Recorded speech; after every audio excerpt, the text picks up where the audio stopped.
అందరికీ నమస్కారం అండి. ఈ వీడియోలో మనం కంటి చూపు మెరుగుపరచడానికి అలాగే ఐసైట్ని ఇంప్రూవ్ చేయడానికి కొన్ని కంటి ఎక్సర్సైజెస్ అయితే ఉన్నాయి. అవి ఏంటో చూద్దాము. ప్రతిరోజు ఈ ఐ ఎక్సర్సైజెస్ చేయడం వల్ల మన కంటి యొక్క మజిల్స్ అంటే కండరాలు అనేవి స్ట్రెంథెన్ అవుతాయి. బ్లడ్ సర్క్యులేషన్ అనేది పెరుగుతుంది. దీనివల్ల కంటి పైన ఒత్తిడి అనేది తగ్గి మన కంటి చూపు అనేది మెరుగుపరుస్తూ ఉంటుంది. అలాగే ఎక్సర్సైజెస్ ప్రతిరోజు చేయడం వల్ల ఫోకస్ అనేది పెరుగుతుంది, మన కంటి చూపు మెరుగుపరుస్తూ ఉంటుంది, రీడింగ్ కెపాసిటీ అనేది పెరుగుతుంది. కొందరికి ఐ ట్విచ్చింగ్ అంటే కళ్ళు కొట్టుకుంటూ ఉంటాయి. ఈ ఐ ట్విచ్చింగ్ కూడా ఈ ఐ ఎక్సర్సైజెస్ చేయడం వల్ల తగ్గుతుందండి. ఇప్పుడు మనం ఈ ఐ ఎక్సర్సైజెస్ ఎలా చేయాలో చూద్దాము. ఫస్ట్ వన్ వచ్చేసి పామింగ్. ఈ మెథడ్లో మన అరచేతులు అనేవి రబ్ చేయాలి. ఇలా రబ్ చేయడం వల్ల కొద్దిగా మన అరచేతులు అనేవి కొద్దిగా గోరువెచ్చగా అవుతాయి. ఆ తరువాత మనం ఈ చేతుల్ని కంటిపైన పెట్టుకోవాలండి. మినిమం ఒక 5 నిమిషాలు పెట్టుకొని శ్వాస అనేది డీప్గా తీసుకోవాలి. ఇలా చేయడం వల్ల మన ఐ పైన కంటి పైన ఒత్తిడి అనేది తగ్గుతుంది. సెకండ్ ఎక్సర్సైజ్ వచ్చేసి బ్లింకింగ్. అంటే కళ్ళని కొద్దిగా క్లోజ్ చేసి 10 సెకండ్లు క్లోజ్ చేసి మళ్ళీ ఓపెన్ చేయాలి. బ్లింకింగ్ అంటాము, కళ్ళు కొట్టుకోవడం అంటాము. ఈ బ్లింకింగ్ చేయడం వలన కానీ మనకి ఆయిల్ గ్లాండ్స్ ఉంటాయి. కంటి లోపల ఐలిడ్స్లో ఆయిల్ గ్లాండ్స్ ఉంటాయి. ఇవి ఆయిల్ గ్లాండ్స్ అనేవి ఆయిల్ సెక్రెట్ చేసి మనకి లూబ్రికేషన్కి పెంచుతూ ఉంటుంది. దీనివల్ల మనకి కంటి చూపు అనేది మెరుగుపడుతుంది. థర్డ్ వన్ వచ్చేసి ఫిగర్ ఆఫ్ 8. అంటే మనం ఒక ఇమాజినరీ పాయింట్ తీసుకోవాలి. దాన్ని మనం ఒక ఫిగర్ ఆఫ్ 8గా మనం ఇమాజిన్ చేసుకుంటూ లైన్ అనేది డ్రా చేసుకుంటాలి. అంటే కంటితోటి మనం ఇమాజినరీ లైన్ అనేది ఫిగర్ ఆఫ్ 8 అనేది చేసుకోవాలి. ఇలా మనం ఒక 30 సెకండ్స్ ఒక డైరెక్షన్లో చేసి తర్వాత ఇంకొక డైరెక్షన్లో చేయాలి. అంటే ఒక ఫిగర్ ఆఫ్ 8 అనేది మనం క్లాక్ వైజ్లో చేసామనుకోండి, నెక్స్ట్ టైం యాంటీ క్లాక్ వైజ్లో చేయాలి.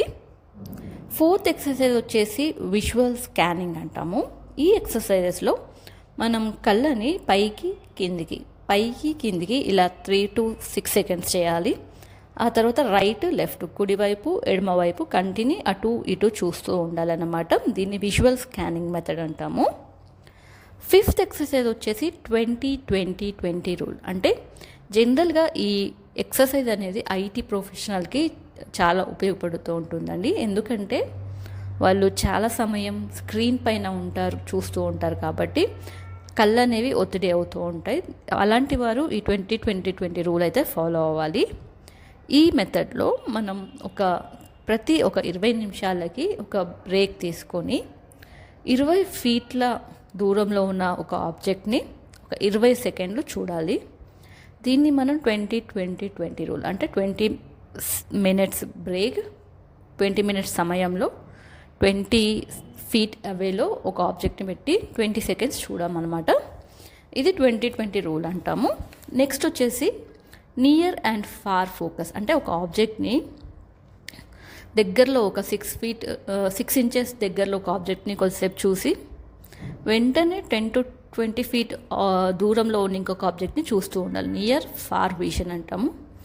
ఇలా మనం ప్రతిరోజు 10 టైమ్స్ చేసినా కానీ మనకి కంటి పైన ఒత్తిడి అనేది తగ్గుతూ ఉంటుంది. నెక్స్ట్ ఎక్సర్సైజ్ వచ్చేసి జూమింగ్ అంటాం. అంటే మన బొటన వేలు కానివ్వండి, పెన్సిల్ని కంటి దగ్గర పెట్టుకోండి. అలాగే కొంచెం ఆ బొటన వేలుని దూరంగా పెట్టి చూడండి. అంటే జూమ్ చేయడం అన్నమాట. ఈ జూమింగ్ మెథడ్ వలన కూడా మనకి ఇంప్రూవ్మెంట్ అయితే ఉంటుంది. లాస్ట్ ఎక్సర్సైజ్ వచ్చేసి ఐ రోలింగ్ అంటాం. అంటే మన కంటిని క్లాక్ వైజ్గా యాంటీ క్లాక్ వైజ్గా రొటేట్ చేస్తూ ఉండాలన్నమాట. ఐ రోలింగ్ అంటాము. ఈ ప్రతిరోజు ఇటువంటి ఎక్సర్సైజెస్ అయితే చేయడం వల్ల మన కంటి చూపు అనేది మెరుగుపరుస్తూ ఉంటుంది, మన ఐ విజన్ అనేది పెరుగుతూ ఉంటుంది, ఐ సైట్ కూడా తగ్గుతుంది. ఇది అండి కంప్లీట్గా ఎక్సర్సైజెస్, మన కంటి చూపును మెరుగుపరిచే ఎక్సర్సైజెస్. ఈ వీడియో మీకు నచ్చినట్లయితే అందరికీ షేర్ చేయండి. అలాగే మన ఛానల్ని సబ్స్క్రైబ్ చేసుకోండి. Thank you.